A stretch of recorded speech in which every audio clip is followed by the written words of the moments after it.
Hello and welcome to the penalty box. If you are firm and you are sure that you can move and you can score, here's the ball, there's the net, double, kick it, ready, set. I'm Peter Clotte, and today in the penalty box, highlights of the 2014 World Cup in Brazil. Some are suggesting that this is the end of the one-man show in world soccer. We're talking about Neymar, Messi, big stars, but their teams failed to shine. The Mannschaft, with arguably not single person, apart from Noah, who was the goalkeeper of the tournament, they came up top. So is this the end of the so-called big man pulling the team along? My experts are here, and they will look at dissecting some of these issues that I have raised. So experts, the Mannschaft. The Mannschaft, without any doubt, the best team. That's why they are the Mannschaft. They have always been like that, and undoubtedly they are the best team. But I want to say something else too here. Sure. This was the tournament that proved that the game in Spain is mainly on the wane. So He had to throw that in there. I think that, and in my homage to Catalonia, I have to say that as Barcelona went, so went Spain. Hasta la vista. Hasta la vista, baby. What do you make of the highlight? What did you see? Well, I think you talk about the one-man, these star players, which, I feel like, I always feel like they're overrated. Because for someone who grew up in soccer or someone who is just used to working, in teams, you cannot get there. No matter how good you are, no matter how well paid, if you get all the dollars of the world, you need a whole team. That's why it's not a one-man sport. It's a team sport. So, and we saw it for Brazil. I mean, you had Neymar, there he goes. I know maybe they have that little, maybe they carry something, It's like almost the coach or the captain of the team. So you look up to him and, if you're feeling a little flustered, you turn around, he's there. So he encourages you. But I think no. I think it's just, for teams like Germany, you see it. It's like when you think about a team, instead of just saying Brazil, Neymar, you say Argentina, Messi.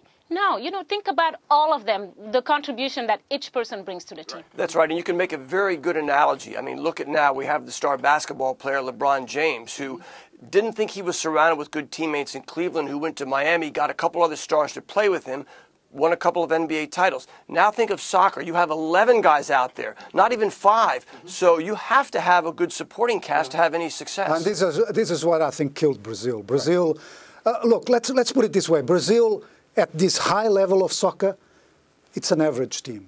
Right. They don't have extraordinarily good players. I mean, I think individually, most of those players are below the class of the German players. And also, this is it. The back line of Brazil was just a Swiss cheese. Indiscipline, and that's it. It doesn't matter if you had the 2 biggest stars in front or whatever. They were going to die. And they died. But I have to say, it still hurts because it's Brazil. I'll tell you why. Because for me, I wasn't supporting Brazil. It wasn't my favorite team. I had other teams. But the day when they lost 7-1, I mean, I have to say, in the middle of the night, I'm sleeping, the baby's sleeping, husband is sleeping. In the middle of the night, I wake up. What am I thinking about? The game. Well, I'll tell you what happened. I'll tell you what happened with me. I got a call from a friend. He said, I just switched on the television and it says they're 5-0. Is that a mistake? I said, no, it's not a mistake. I mean, when I watched when it went 1, 2, 3, and I was like, are you kidding me? Is this the World Cup? Maybe something happened. Maybe there was some news like some bombing or something that we didn't know about, maybe that the players knew about. So I'm thinking there's a reason. This is not the World Cup. This is not the Brazil that I know. Well, and why do you think that is? I mean, here is a team that had all these years to prepare for the World Cup, to put the best team on the field, and traditionally they've been such a good team. I mean, and after all, they won the Confederations Cup the year before at home. It was just really amazing to see. I think it was a shock. Now, some people are suggesting that they did not have any competitive games in terms of qualifying to the World Cup. That's and that might have hurt them. Because you play all these friendly matches, people usually do not give you their best when they play in friendly matches. Because, they're thinking about club football. But there's another thing about Brazil, and I think if you look at Brazilian soccer, I think it's going down. And if you talk to Brazilians, It's a total chaotic internal championships that they have. They have a lot of championships, and as a result of that, there's no unified scheme. And that, I think, for example, Romário, the former star, he has talked about that. Brazil needs to redo all its soccer from the bottom.